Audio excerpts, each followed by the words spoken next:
জীবনে গ্যাস্ট্রিক থেকে বাঁচতে হলে আমার মতন সিস্টেম করে পানি খাইবেন। কীভাবে পানি খাইবেন আমি দেখাই।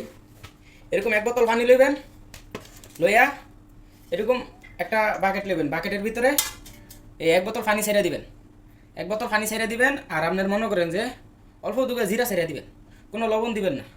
এটারে কুসুম গরম পানি করবেন, অথবা জিরার পানিটা জল তাহলে এরকম লাল না হইব, এ দেখাইতে সুবিধা হইতেছে, পানি ভরে দিতেছে। জল তাহলে লাল না হইব, তাহলে ওই পানিটা উঠাইবেন না চুলার থেকে। তো লাল হইলে চুলার থেকে উঠিয়া তারপরে আপনার এরকম একটা পাত্রের ভিতরে ঢালবেন। এই যে আমার মতন করে এরকম পাত্রের ভিতরে ঢালবেন। এই যে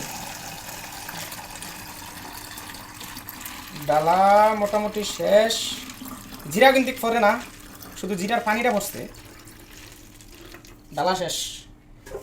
এখন পানির কালারটা অন্যরকম হয়েছে না, সাদা নাই, পুরা একদম একটা সয়াবিন তেলের কালারের মতন হয়ে গেছে। এই পানিটা আপনি সবসময় খাবেন, অতিরিক্ত খাবেন না। আর এই পানিটা কোনো সাইড এফেক্ট নেই। এটা যদি আপনি সকালবেলা আপনার অনেক সময় গ্যাস্ট্রিক, ঘুম থেকে উঠলে গ্যাস্ট্রিকের চাপ দেয়, এবং কি আপনার বদ হজমের কারণে গ্যাস্ট্রিক অতিরিক্ত বাড়ে, অ্যাসিডি সমস্যা হয়, কিংবা পেঁয়াজ বা তেল জাতীয় জিনিস খেলে অনেক সময় গ্যাস্ট্রিকের চাপ দেয়, বুকের বা পাশে ব্যথা করে, বুক জ্বলাফলা করে, এই পানিটা খাইবেন, সাথে সাথে খাইবেন। এই পানিটা তৈরি করে সাথে সাথে খাইবেন। আপনি দেখবেন যে হাতে ঘড়ি ধরা মনে করেন যে হয়তো একটু সময় লাগবে 20 মিনিট।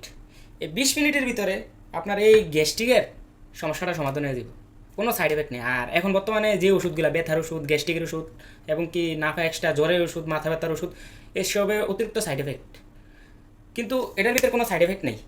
এটার ভিতরে সাইড এফেক্ট একটি আছে, যে অতিরিক্ত খাইলে হয়তো বা আপনার সমস্যা হতে পারে, কিন্তু এটা একদম ন্যাচারাল পানিটা। তো এটা আমি সবসময় খাই, যেহেতু বাইরের দেশে আসি, গ্যাস্ট্রিকের ওষুধ কিনতে অনেক সময় টাকা থাকে না ওরকম, কিংবা ফার্মেসি অনেক দূরে থাকে। তো এটা বানিয়ে খাই আমি।